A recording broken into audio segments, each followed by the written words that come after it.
사무엘하 6장 6절로 15절의 말씀입니다. 그들이 나곤의 타작마당에 이르러서는 소들이 뛰므로 웃사가 손을 들어 하나님의 궤를 붙들었더니 여호와 하나님이 웃사가 잘못함으로 말미암아 진노하사 그를 그곳에서 치시니 그가 거기 하나님의 궤 곁에 죽으니라. 여호와께서 웃사를 치심으로 다윗이 분하여 그것을 베레스 웃사라 부르니 그 이름이 오늘까지 이르니라. 다윗이 그날에 여호와를 두려워하여 이르되 여호와의 궤가 어찌 내게로 오리요 하고 다윗이 여호와의 궤를 옮겨 다윗성 자기에게로 메어 가기를 즐거하지 아니하고 가드 사람 오벳 에돔의 집으로 메어 간지라. 여호와의 궤가 가드 사람 오벳 에돔의 집에 석 달을 있었는데 여호와께서 오벳 에돔과 그의 온 집에 복을 주시니라.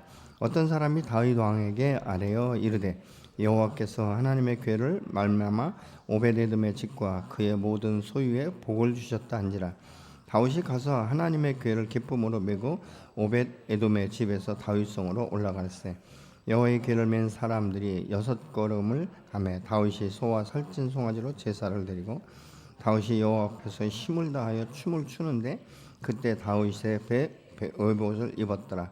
다윗과 온 이스라엘 족속이 즐거이 환호하며 나팔을 불고 여호와의 궤를 메어 오니라. 아멘.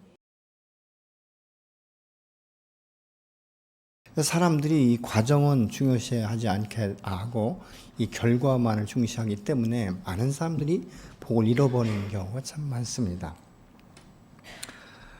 우리가 이 하나님의 그 말씀 안에서 이 순종하는 사람의 음성을 듣고 그분이 나의 주인이신 것을 신뢰함으로 내어 드릴 때 그것들이 그대로 이루어지는 것을 볼 수 있는데 신명기 28장 1절로 3절에서는 이렇게 말씀합니다. 같이 봉독하시겠습니다. 너희가 너희 하나님 여호와의 음성을 듣고 순종하며 내가 오늘 너희에게 전한 주님의 모든 명령을 지켜 행하면 너희의 하나님 여호와께서 너희를 세상의 모든 민족들보다 높여 주실 것이다. 그러므로 너희의 하나님 여호와의 말씀에 순종하면 다음과 같은 복들이 모두 너희에게 이르러 너희의 차지가 될 것이다. 너희는 성읍에서도 복을 받고 들에서도 복을 받을 것이요. 이렇게 말씀하고 있거든요. 근데 여기서 전제가 뭐죠? 나의 말을 듣고 행하면 이라고 말씀하고 있죠. 많은 사람들이 나가도 복을 받고 들어와도 복을 받는 이 말씀들을 굉장히 귀하게 여기면서 많은 기도를 하고 있습니다. 그런데 내 마음 중심에 여호와의 말씀을 준행하기로 결정했는가, 그리고 그 말씀을 따라서 행동하는가를 우리가 볼 수 있어야 되는 것이죠.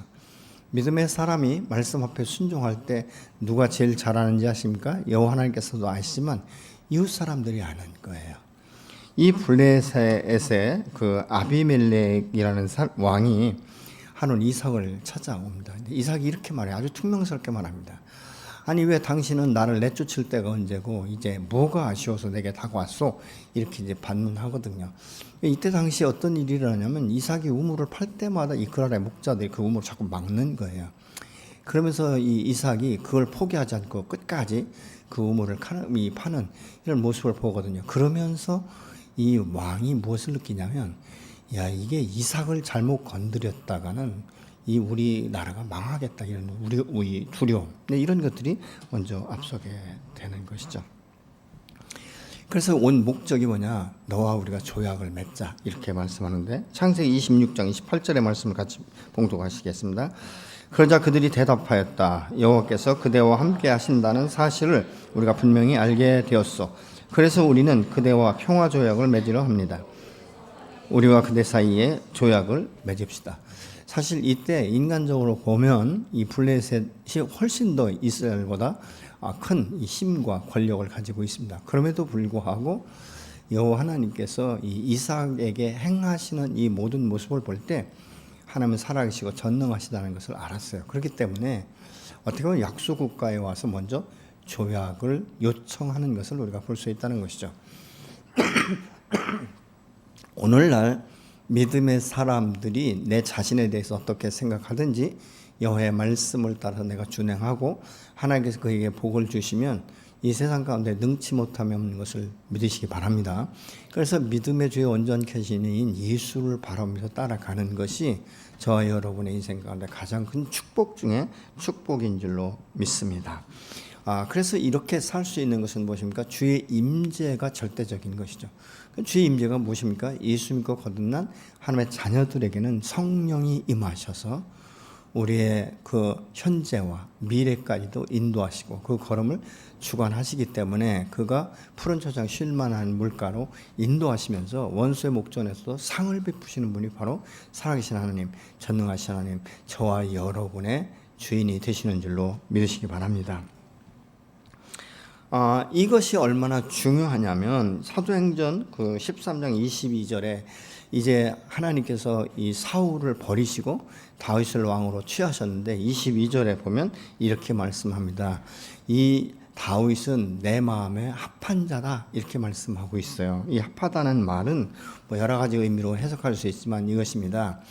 내가 중요하게 생각하는 것을 그도 중요하게 생각하고 내가 오른쪽을 바라볼 때 그도 오른쪽을 바라보고 내가 새로운 일을 행하려고 할 때 주목해서 그 새로운 일을 행하는 이 모습에 대해서 신뢰하는 믿음을 가지고 행동하는 것을 여호와 보시기에 합한 사람이다 이렇게 말할 수 있는 거예요. 근데 우리는 현재 환경이나 어떤 여러 가지 조건을 따라서 하나님 앞에 응답하는 방법이 다르죠. 하나님 아직은 안 돼요. 아직은 아이들도 어리고 아직은 내가 좀 더 직장에서 승진해야 되고 여러 가지 이유 조건들을 댑니다. 근데 이게 세상적으로나 인간적으로 보면 합리적이에요. 굉장히 이성적이다라고 우리가 볼 수 있게 되는 것이죠. 그러나 믿음은 우리의 합리적인 사고와 이성을 뛰어넘는 것이 바로 믿음인 줄로 믿습니다. 여러분 창조주 하나님을 인간이 어떻게 다 이해할 수 있겠습니까? 하나님께서 나의 미래를 바라보시는 것만큼 내가 미래를 한치라도 앞질러서 볼 수 있습니까? 우리는 모르는 거예요. 우리는 내일은 그만두고 잠시 후에 어떤 일이 일어날지 아무도 알 수 없는 것입니다. 그럼에도 불구하고 우리가 한 시간 한 시간 살아가는 것은 하나님이 내 인생을 책임진다는 확신과 내가 살아도 주의 것이고 죽어도 주의 것이라는 이 믿음이 있기 때문에 하루 한 날을 우리가 기쁨으로 우리가 섬길 수 있지 않겠습니까? 다윗이 이제 이 블레셋과 싸워서 이기고 이렇게 하다 보니까 다윗의 마음 중심에 어떤 생각이 드냐면 하나님의 법궤가 이제 블레셋에 뺏겼다가 다시 돌아왔는데 이 법궤를 이스라엘의 중심지에 모셔놓고 가까이에서 섬기고 싶은 이런 마음, 이런 것들이 생긴 거예요. 그러니까 사실 이 마음은 굉장히 좋은 믿음이지 않습니까? 근데 이 법궤가 언제 뺏겼냐? 우리가 잘 아는 엘리 제사장의 아들 이 홈리와 비나하스가 블레셋과 싸우는데 자꾸 지는 거예요. 지니까 하나님의 말씀을 듣는 것이 아니라 자기들의 생각 가운데 우리가 이 전쟁 중에 자꾸 이렇게 어려움을 당하고 우리가 지는데 하나님의 법궤를 이곳에 모셔오면 이 전쟁을 승리로 이끌 수 있지 않는가 이런 생각에서 법궤를 전쟁터로 이제 옮겨옵니다. 근데 이 전쟁터로 옮겨왔는데 과연 법궤만 있으면 승리할까요? 그렇지 않은 거예요. 사실은 법궤가 이스라엘 진중에 들어왔다는 말을 듣고 처음에 블레셋 군대가 굉장히 쫄았어요. 이 하나님의 법궤가 이스라엘 진중에 왔는데 잘못하면 우리가 질 수 있고 우리가 전멸할 수도 있겠다. 근데 싸워보니까 아닌 거예요. 법궤가 있을 때나 없을 때나 똑같이 자기들이 이스라엘 군대를 이기는 것이죠. 이것을 보면서 우리가 생각할 수 있는 것은 이 법궤가 있는 것도 중요하지만 하나님의 뜻에 따라서 행동한 것이냐 안 한 것이냐를 우리가 생각해 볼 수 있습니다. 그러니까 결국은 이스라엘이 지지 않습니까? 그리고 블레셋에 하나님의 이 법궤를 이제 뺏깁니다. 근데 이 하나님의 법궤를 이 블레셋 사람들이 자신들이 섬기는 이 다곤 신전에 넣어두면서 어떤 생각이 드냐면 이스라엘의 유일신인 이 하나님 중심의 이 법궤도 별 수 없구나. 우리가 뺏어왔구나. 이렇게 생각을 하고 있는 거예요. 근데 다음날 아침에 가보니까 다곤 신전에 있던 다곤 신들이 다 앞으로 넘어져가지고 목뼈가 부러지고 이게 다 부러지는 거예요. 그러니까 이것을 다른 곳으로 옮기면 그곳에서 또 이제 이런 불상사들이 계속적으로 일어나니까 나중에 어떻게 하냐면 이제 아스돗에 있는 이 블레셋 사람들에게 이게 옮겼는데 그곳에 독종이 생기기 시작하는 거예요. 근데 이 독종은 세상 가운데서 사람들이 발견하는 그런 독종이 아니라 아주 특이한 독종이기 때문에 막을 길이 없는 것입니다. 그래서 이제 가드로 다시 옮기는데 이 가드에 옮기니까 더 큰 재앙이 일어나기 시작합니다. 그래서 이 사람들이 생각할 때 우리가 이 이스라엘은 이겼지만 이 하나님의 역사, 이 법궤는 우리가 이길 수가 없구나, 이런 것들을 한 거예요. 다시 말하면 법궤, 이 하나님은 스스로 자기의 그 모든 것들을 지키신 하나님이다, 우리가 그렇게 볼 수 있거든요. 그러면서 이들이 이제 생각해낸 것이, 그러면 이 법궤는 이스라엘에게 다시 돌려줘야 되겠다. 그래서 이 법궤를 이제 그 돌려줍니다. 그래서 이 새끼 딸린 이 암소를 이제 암소의 수레를 걸어서 법궤를 실려 보내거든요. 근데 이 암소가 울면서, 여러분 새끼를 띄워놓은 이 어미소는요, 이거 말로 표현할 수 없는 고통이 있는 것이죠. 울면서 가는 거예요. 근데 그러면서 이제 그곳 가운데 이제 제물도 드리고 뭐 독종을 하나의 형상화시켜서 올려 보내기도 하거든요. 이 여호와 하나님은 그렇기 때문에 스스로 이제 법궤를 지키신 이 모습을 우리가 볼 수 있습니다. 근데 이 법궤가 이스라엘 땅에 왔다는 것을 안 이 다윗이 어떻게 내가 이 법궤를 방치할 수 있겠는가? 그래서 이제 법궤를 다시 이제 이스라엘의 이 중앙에 옮겨 오려고 사람들을 모으는데 한 3만 명을 모읍니다. 그리고 이제 그곳 가운데 가거든요. 근데 이게 그곳 가운데 갔는데 법궤를 새로운 이제 그 수레에 법궤를 싣고 오는 거예요. 그런데 이때 이제 그 집 주인의 그 아들인 이제 웃사도 함께 오거든요. 근데 소가 가다가 갑자기 놀래가지고 뛴 것 같아요. 이게 뛰니까 법궤가 막 움직이고 넘어질 것 같으니까 웃사는 자기가 생각할 때 아무 생각이 없었어요. 법궤가 땅에 떨어지는 것을 막아야 되겠다. 그래서 법궤를 딱 손을 댔거든요. 근데 그 자리에서 죽어버리는 거예요, 웃사가. 여러분, 우리가 인간적으로 볼 때 여러분 같으면 어떻게 하시겠습니까? 아니, 법궤가 넘어지든 말든 나는 아무 상관없어, 그럴 생각이 있으십니까? 누구든지 자기도 모르게 무의식적으로 그것을 넘어지지 않도록 막을 거예요. 근데 왜 웃사가 죽었을까? 이 법궤를 이 오마에 실어서 옮기는 것은 하나님의 방법이 아니었어요. 그러니까 이렇게 이 손을 댄 웃사가 죽으니까 다윗의 마음 가운데 내가 무엇이 잘못됐는가를 생각하기보다는 내가 얼마나 공을 들여서, 그리고 이 많은 사람 앞에 내가 하나님의 살아계신과 전능하심을 증거하기 위해서 3만 명을 모집해서 왔는데, 아니 법궤를 모시고 가기도 전에 이런 불상사가 일어나니까 이게 어쩐 일인가. 그래서 이 다윗의 마음 가운데 보이게 분노가 일어나는 거예요. 그렇다면 내가 이 법궤를 이스라엘의 중앙으로 옮길 필요가 뭐가 있겠는가. 만약 옮긴다면 그 안에서 어떤 불상사가 일어날까, 이런 두려움도 있는 것이고, 또 하나는 자기가 하려고 했던 이 모든 것들이 많은 사람들 앞에서 무너지기 시작하는 거예요. 여러분, 말이 그렇지 3만 명을 데려왔는데 3만 명만 왔겠습니까? 그 주변에 또 다른 사람들도 따라왔겠죠. 근데 이 법궤를 잘 옮겨 놓으려고 갔다가 오히려 이게 불상사를 일으키지 않습니까? 그러면 다른 사람들 마음 가운데 어떨 것 같습니까? 야, 이게 법궤가 우리에게 복이 아니라 때로 잘못하면 저주받을 수 있다라는 이런 그 두려움 가운데 가득 차지 않겠습니까? 그래서 다윗은 하나의 법궤를 더 이상 모시려고 하지 않습니다. 옮기려고 하지 않는 거예요. 그러면서 이제 이 가드 사람 에벤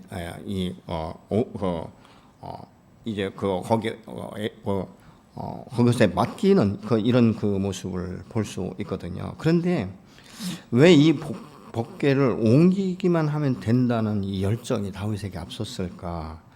그것은 법궤를 이제 레위 지파 사람들 중에서 뽑힌 이 고앗 자손들을 통해서 어깨에 메고 옮겨야 되는데 이걸 생각하지 않은 거예요. 자기의 열정, 자기의 힘, 뭐 이런 것들로 인해서 내가 최선을 다해서 하나님의 법궤를 옮기면 하나님께서 나를 축복하실 것이고 이스라엘을 축복하실 것이라는 이 잘못된 오해, 이 착각을 갖고 있다는 것이죠. 오늘날도 우리가 하나님 중심의 삶을 살고 잘 섬기려고 하다가도 어떤 문제가 생기냐면 내 열심만 가지고, 내 경험만 가지고, 내 지식만 가지고 앞서서 자기가 아주 구체적으로 세밀하게 이 계획을 세우고 실행하는 경우가 종종 있습니다. 근데 그렇다고 해서 그것이 되는가? 그게 안 된다는 거예요. 그 안 된 이유가 무엇인가? 민수기 4장 15절의 말씀을 같이 봉독하시겠습니다. 진영을 떠날 때 아론과 그의 아들들이 성소와 성소의 모든 기구를 덮는 일을 마치거든 고앗 자손들이 와서 맬 것이니라. 그러나 성물을 만지지 말라. 그들이 죽으리라. 해막 물건 중에서 이것들을 고앗 자손이 맬 것이며, 이렇게 말씀하고 있거든요. 그러니까 이 법궤를 보아서도 안 되고 만져도 안 된다라고 분명히 말씀하고 있는 것들을 우리가 보게 되는 것이죠. 그리고 어떻게 옮겨야 된다고요? 이 새로운 수레에 옮기는 것이 아니라 고앗 자손들이 메고 옮겨야 된다, 이렇게 지금 말씀하고 있는 것이죠. 다윗은 그렇기 때문에 열심과 특심은 있었지만 하나님의 법을 따르지 않은 거예요. 그래서 이 자기 생각대로 하다 보니까 이런 문제들이 생기는 것들을 우리가 보게 되는 것이죠. 그러면 다윗 같은 하나님 마음에 합한 자면 어떻게 해야 됩니까? 왜 이런 문제가 생겼는지를 주님 앞에 나가 질문을 해야 되겠죠. 하나님, 나는 이렇게 좋은 일을 하려고 했는데 왜 우사가 죽습니까? 이유가 무엇입니까? 이렇게 질문을 해야 되는데 다윗은 그분에 대해 질문하기보다는 자기 안에 분노가 먼저 일어난 거예요. 왜 하나님이 이 부분을 막으셨을까? 왜 그랬을까? 이런 생각을 하게 된 것이죠. 그러니까 다윗은 법궤만 어떤 방법을 통해서도 모시고 오면 되는 것으로 인식을 한 것이죠. 그러니까 이 잘못된 인식을 통해서 엉뚱한 사람이 죽게 되는 이런 일들을 우리가 볼 수 있게 되는 것이죠. 그렇기 때문에 다윗과 이스라엘 백성들은 법궤에 대한 더 이상의 기대를 가질 수가 없었던 것입니다. 그렇기 때문에 이 사람들조차도 이 두려운 마음으로 가득 차 있었다는 것이죠. 그렇기 때문에 이 다윗은 그 위대한 일을 통해서 다윗이 더 위대해지기를 원했고, 다윗은 이 일을 통해서 자기의 이름, 어떤 명성이 그 마음 중심 깊은 곳에서 더 드러나기를 원했는지도 모릅니다. 그러니까 무엇입니까? 하나님의 영광보다는 자기의 영광을 먼저 생각했을 수도 있다는 것이죠. 그래서 다윗은 그렇기 때문에 하나님의 방법대로 행하지 아니하고 자기의 생각, 자기의 방법대로 이것을 한 것이죠. 그러니까 어떻게 보면 다윗의 체면이 완전히 그냥 땅에 떨어지는 이런 결과를 가져오게 된 것을 우리가 알 수 있게 되는 것이죠. 많은 사람들이 하나님의 일을 하면서 은근히 그 속에서 자기를 드러내고 싶은, 참 사람들로부터 칭찬받고 싶은 이런 마음을 가질 수 있는 것 아니겠습니까? 그렇기 때문에 이 법궤를 옮기려는 마음을 여기에서 한번 그렇게 됐다고 해서 포기할 것이 아니라 이 완전하지 못한 이 부분에 대해서 그러면 내가 여기에서 다시 보강시킬 것이 무엇인지, 무엇이 잘못됐는지를 우리가 안다면 재도전할 수 있거든요. 근데 많은 사람들이 포기하는 것은 더 이상 신경 쓰고 싶지 않은 거예요. 더 이상 망하고 싶지 않다. 더 이상 내 인생 가운데 실패의 오점을 남기고 싶지 않다라는 이런 생각 때문에 아예 하나님 앞에서 언약의 말씀은 있지만 재도전하지 않고 포기하는 사람들이 의외로 많습니다. 그러나 여러분, 우리가 세상 가운데도 한 번의 실패, 이것은요 다시 성공을 위한 하나의 디딤돌이 되기도 하지 않습니까? 사실 다윗이 법궤를 옮기려는 그 마음 자체는 굉장히 훌륭한 거예요. 누구도 생각하지 못했던 것들을 그가 지금 하고 있는 것이죠. 그런데 뭐가 잘못됐습니까? 과정이 잘못된 거예요. 그러니까 좋은 생각이었고 훌륭한 생각이었지만 과정이 잘못됐기 때문에, 그러면 어떻게 하면 이런 불상사가 일어나지 않고 법궤를 이스라엘 중앙으로 옮길 수 있는가, 이런 것들을 주님 앞에 나아가서 질문해야 되는 것이죠. 그러면서 다윗이 탁 포기합니다. 무엇 때문에 그렇습니까? 이런 일들이 돌발한다면 내가 무슨 이유로 이 법궤를 이스라엘 중앙으로 옮길 것인가, 그래서 포기하는 것을 볼 수 있는데 9절의 말씀을 같이 보시겠습니다. 그날 다윗은 이 일 때문에 주님이 무서워 이래서야 내가 어떻게 주님의 궤를 내가 있는 곳으로 옮길 수 있겠는가, 이렇게 세번역 성경은 말씀을 하고 있거든요. 만약 다른 사람이 그랬다면 객관적인 시각에서 볼 때 당신은 하나님의 말씀대로 준행하지 않아서 이런 일들이 일어났습니다. 이렇게 이야기할 수 있지만 본인의 일이기 때문에 스스로 이것을 발견하기가 참 쉽지 않은 거예요. 그렇게 그래서 때로는 이 하나님의 축복이 내 속에 있는 한두 가지의 이 부족한 부분 아니면 이 잘못된 이 영역 때문에 무너질 수가 있다는 것이죠. 그러면 이런 일을 당했을 때 하나님 앞에 질문을 한다면 한두 가지 영역만 보충시켜 버리면 아주 훌륭한 하나님의 사람으로 하나님 축복의 통로를 여는 하나님 문을 여는 이런 길이 열리게 되는 줄로 믿으시기 바랍니다. 그렇기 때문에 여러분 하나님 안에서 어떤 일을 행할 때 실패했거나 그것으로 인해서 실수했다고 해서 좌절하거나 낙심하거나 포기하지 않는 여러분들이 되시기를 예수님 다시 한번 권면합니다. 여러분 하나님은 분명히 언약의 하나님이에요. 언약하신 것을 반드시 이루시는 여호와 하나님은 나의 아버지가 되시고 늘 내 편이 되시고 나의 목자가 되셔서 오늘 또 신실하게 인도해 주실 줄로 믿습니다. 하나님은요 모든 하나님의 사람들에게 복 주시고 복 주시기를 원하시는 분이 하나님이신 줄로 믿습니다. 그래서 이 옮겨지는 이 과정 가운데 이 잘못된 것을 이 다윗이 언제 깨닫냐면요. 이 오벳 에돔의 집에 갔는데 재앙이 아니라 복이 만 거예요. 그 집에. 그래서 사실 이 오벳 에돔이라고 처음에 하나님의 법궤를 이렇게 맡길 때 선뜻 기분이 좋았겠어요?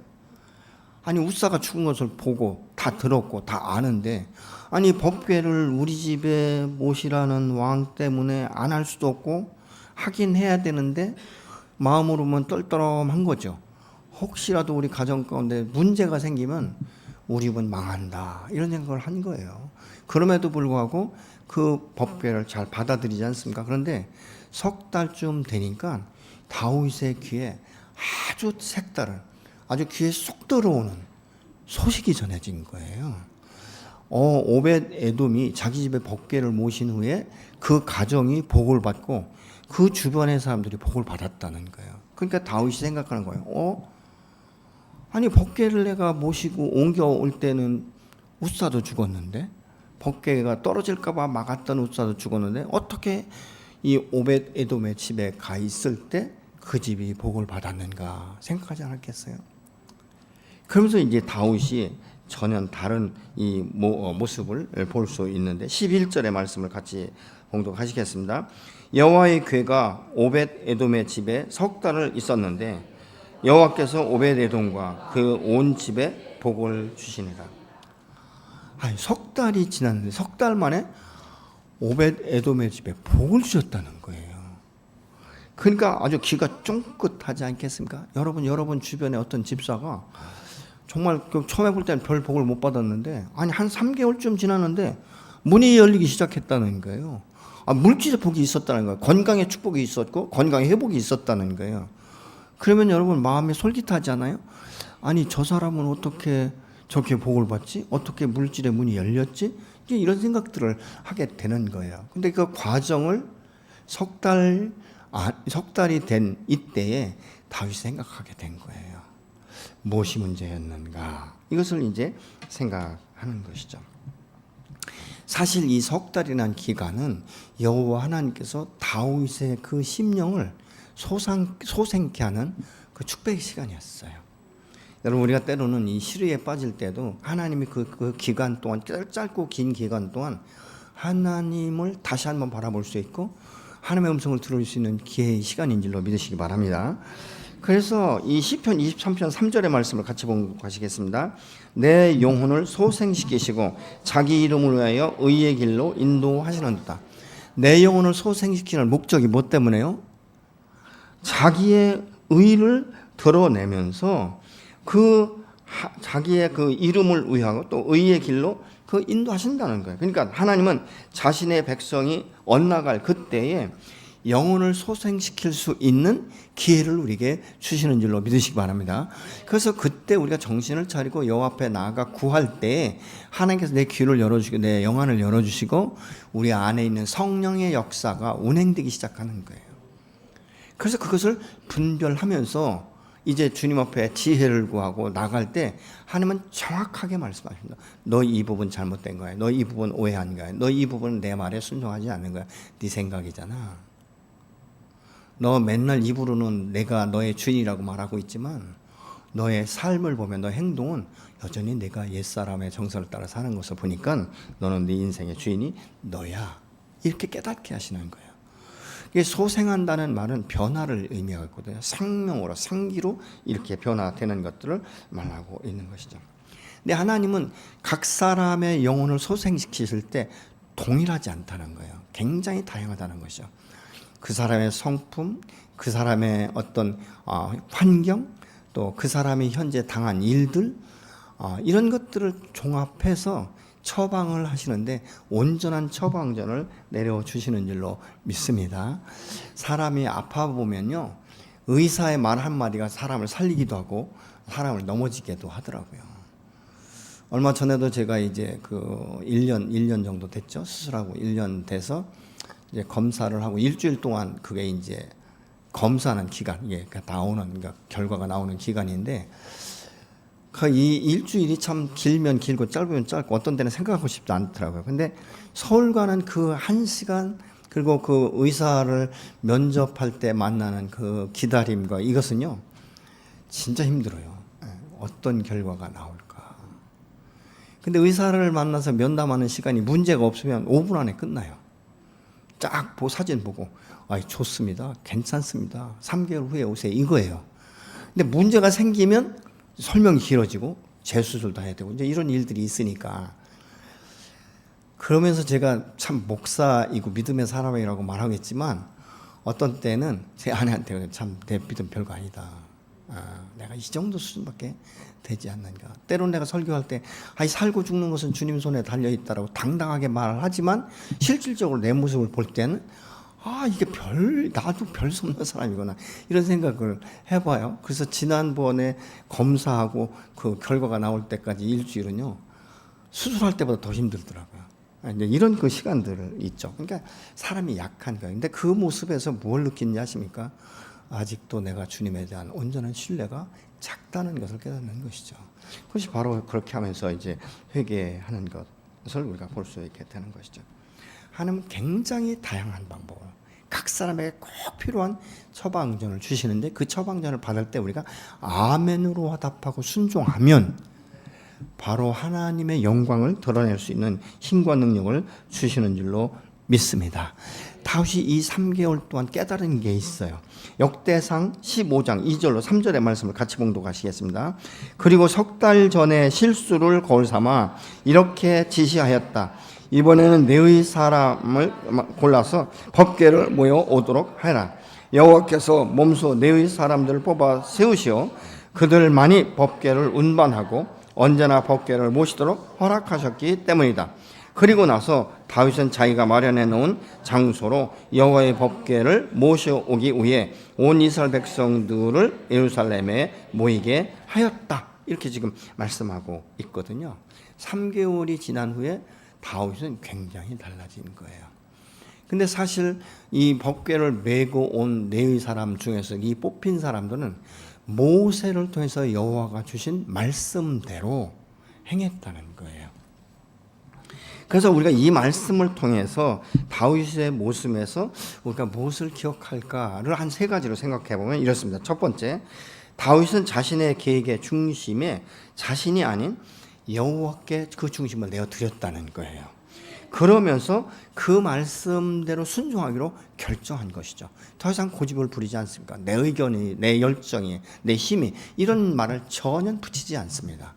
주의 말씀을 내가 연구하고 주의 말씀을 들어보니까 내가 말씀대로 행하지 않았구나라는 것을 알면서 내 인생의 주인은 내가 아니라 여호와 하나님이라는 것을 그가 결정하게 된 것이죠. 두 번째, 주님의 거룩한 일을 위해서 내 자신을 먼저 성결케 한 거예요. 그러니까 다윗만 성결한 것이 아니라 이 법궤를 맬 레위 지파의 그 사람들도 자기를 먼저 성결케 했는데, 이 성결하다는 건 무엇입니까?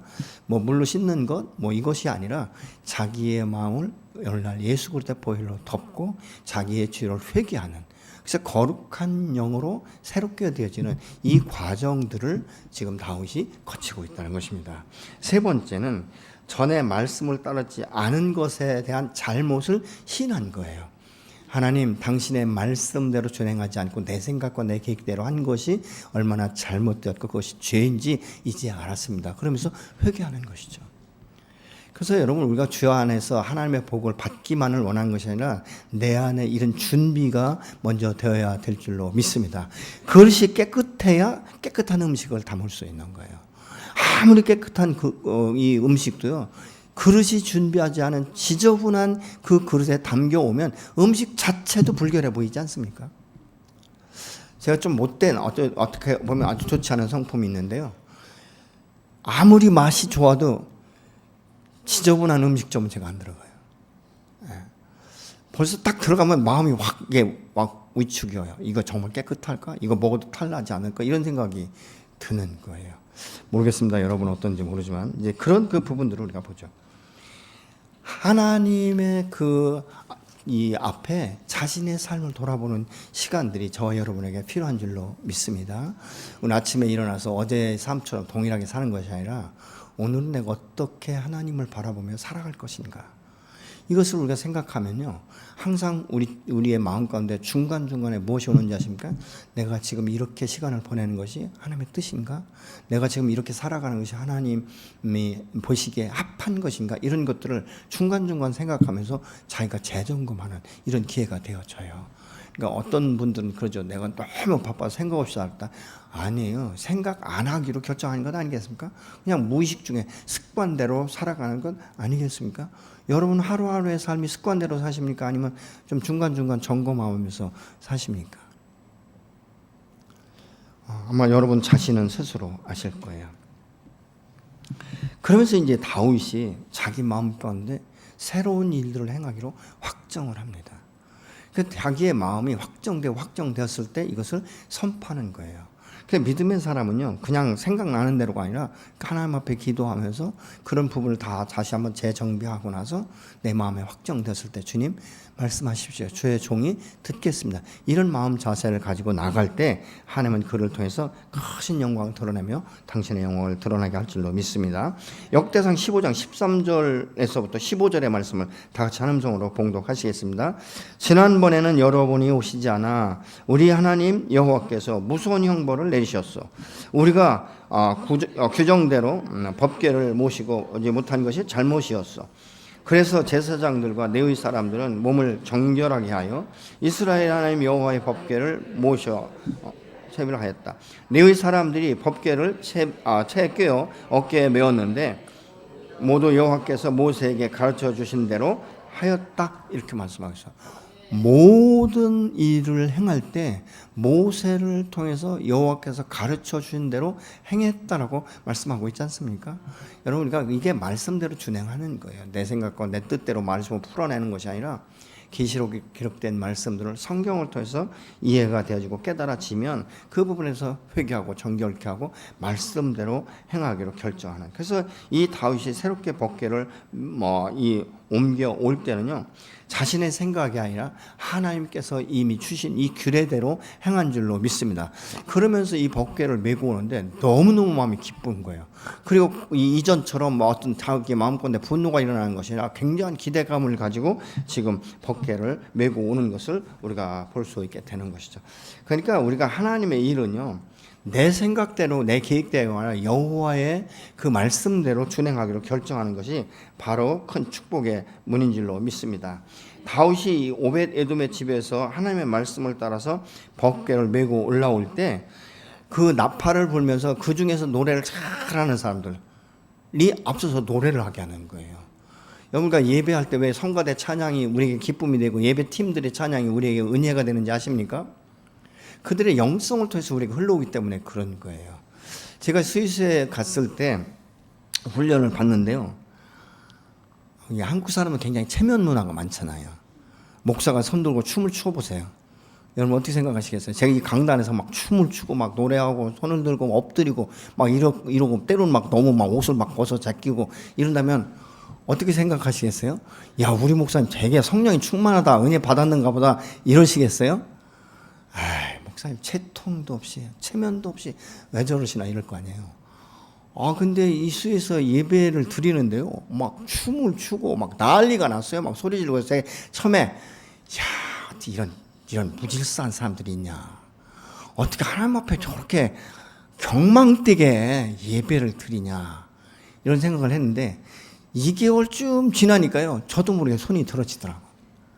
그래서 한 번에 이제 하와이에 있는 코나 섬에 굉장히 예수전도회라는 이 전단에 그 본부가 그곳에 있어요. 근데 스위스에는 사실 굉장히 작은 인원이 모였어요. 근데 코나에 가니까요, 이건 엄청난 인원이 모이는 거예요. 큰 강단에서 하는데 뭐 스위스에서 보던 건 아무것도 아니더라고요. 이야, 난리가 난 거예요, 난리가. 근데 제가 아직도 그 문화가 있으니까 이게 손을 떨어져 이만큼밖에 안 되는 거예요. 오늘 어떤 때 우리가 교회에서 예배 드릴 때 스스로 자원해서 손 드는 사람 몇 명 안 돼. 제가 보니까 이 앞에서 볼 때 우리 성관 목사가 하나님의 은혜에 우리가 감동된 마음으로 박수합시다. 그럼 짝짝짝 하고 딱 끝나. 그러면 두 손 들고 찬양합시다. 이렇게 드는 사람이 있고 이만큼 드는 사람이 있고 이렇게 드는 사람이 있어요. 여러분 어떤 부류에 속하는지 몰라. 손은 들고는 싶은데 체면이 있어서 이만큼 드는 거예요. 뒤에서는 안 보여. 들었는지 안 들었는지. 앞에는 다 보이거든요. 그런데 우리가 손을 들고 다 함께 일어나서 춤을 추고 찬양합니다. 아무도 안 움직여. 왜 그럴까요? 내 마음에 감동이 없는 거예요. 그만큼의 기쁨이 없는 거예요. 감사가 없는 거예요. 근데 다윗은요, 자기의 마음을 바꾸고 여호와의 말씀을 따라서 법궤를 옮길 때 그 마음 가운데 기쁨과 감사와 은혜가 넘친 거예요. 그러니까 법궤를 맨 사람들이 6발짝 오면 스톱. 그래서 소를 잡고 송아지를 잡아서 번제를 드리잖아요. 예배를 드리잖아요. 그러니까 이 주변 사람들이 다윗의 그 모습을 보면서 마음에 감동이 오는 거예요. 그리고 나서 이제 이 시간이 지나면서 다윗의 마음 가운데 이 기쁨이 충만해지니까 다윗은 왕이었잖아요. 근데 자기의 바지가 벗겨지는 줄 모르고 막 춤을 추는 거예요. 그때 주변 사람들이 아니 우리 왕이 저래 왜 저래 채통도 없이 이랬을까요? 그렇지 않을 거예요. 제가 아주 어렸을 적에는요, 이 바지를 입을 때 지금처럼 혁대가 없어요. 여러분 그 시절을 아십니까? 그래서 어떻게 입냐면요, 이렇게 대충 바지를 입고 이렇게 해갖고 끈으로 묶는 거예요. 끈으로 탁 묶어요. 근데 처음에 땅땅하게 묶거든요. 근데 여러분 학교 갈 때도 그 책 가방이 아니고 책 보따리잖아요. 탁 하나 끼고 형들이 뛰기 시작하면 막 뛰는 거예요. 그러다 보면 바지 춤을 올릴 새가 없어요. 어떨 때는 이게 막 줄줄 벗어지기도 하고 이러거든요.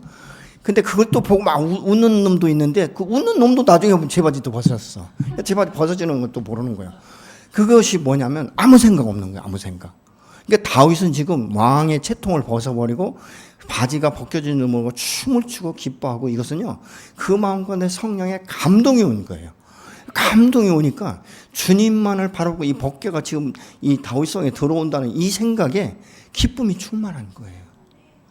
그러니까 채통이고 뭐가 없는 거예요. 여러분 하나님 앞에 기쁨을 맛보고 하나님의 영광을 바라보는 자들은 자기를 바라보지 않는 줄로 믿으시기 바랍니다. 하나님 앞에 완전히 도취된 사람은 세상 것 생각하지 않아요.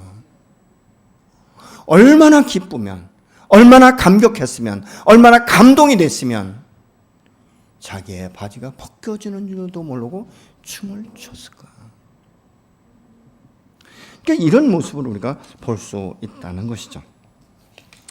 여러분 우리는 하나님 앞에 예배 드릴 때 여러분 어떤 기쁨이 있고 어떤 감동이 일어납니까? 오늘 이 예배당에 오기 전에 여러분의 마음은 어떤 마음을 가지고 이곳에 오셨습니까? 그러니까 하나님의 영광이 우리 안에 들어올 때는요, 누구도 감당할 수 없는 거예요. 여러분 하나님께서 우리의 구원의 문을 여실 때는 은혜의 물결이 나도 느끼지 못하는 사이에 내 마음의 문을 연 줄로 믿습니다. 그래서 이 시편에 이렇게 말하는 거예요. 문들아 너희 머리를 들지어다. 그리고 문들아 열릴지어다. 이렇게 선포하고 있거든요. 나도 모르게 내 마음 가운데 문이 확 열리면서 하나님의 영이 내 안에 들어오고 성령이 내 안에 임재하고 계시고 그 성령이 충만할 때 우리는 성령의 이끌림을 받게 되는 줄로 믿습니다. 그래서 하나님 앞에 성령이 충만하고 예배를 드릴 때 춤을 춰도 되고 박수를 쳐도 되고 넘어져도 되는 거예요. 그때 그 모습을 보면서 흉보는 사람들이 이상한 거예요. 왜? 흉보는 사람은 거기에 도취되지 않았거든. 아직 성령의 충만을 입힘을 받지 못한 것 아니겠습니까? 여러분, 때로는 여러분이 혼자 주님 앞에 예배하고 기도할 때 눈물을 흘리면서도 웃음이 나올 때 보셨습니까? 이것은 뭐예요? 정말 너무너무 기쁘고 너무너무 감동이 되면 때로는 눈물도 나오더라고요. 웃으면서도 눈물이 나오는 이런 우리가 경험을 할 수 있지 않습니까? 여호와의 영광이 우리 안에 들어오는 거예요. 그리고 그 영광을 통해서 밖으로 드러내는 것은 내가 상상할 수 없는 은혜와 그 축복과 감동과 감사가 물결처럼 나타나기 때문에 그 안에서 생수가 솟아나기 때문에 우리가 춤을 추고 여호와 영광을 노래하게 되는 줄로 믿으시기 바랍니다. 시편 24편 7절의 말씀을 같이 보시겠습니다. 문들아 너희의 머리를 들지어다. 영원한 문들아 걸릴지어다. 영광의 왕이 들어가시리라. 아멘. 영광의 왕이 오늘 이곳에 임하시고 여러분의 마음 가운데 완전하게 들어가셔서 성령이 충만하고 말씀이 충만하고 믿음이 충만해서 우리의 삶, 우리의 인생을 이끌어가는 분이 여호와 하나님이신 것을 우리가 인정하고 그분께 초점을 맞추고 나갈 때 오늘 한 날과 이번 한 주간을 승리케 하실 줄로 믿습니다.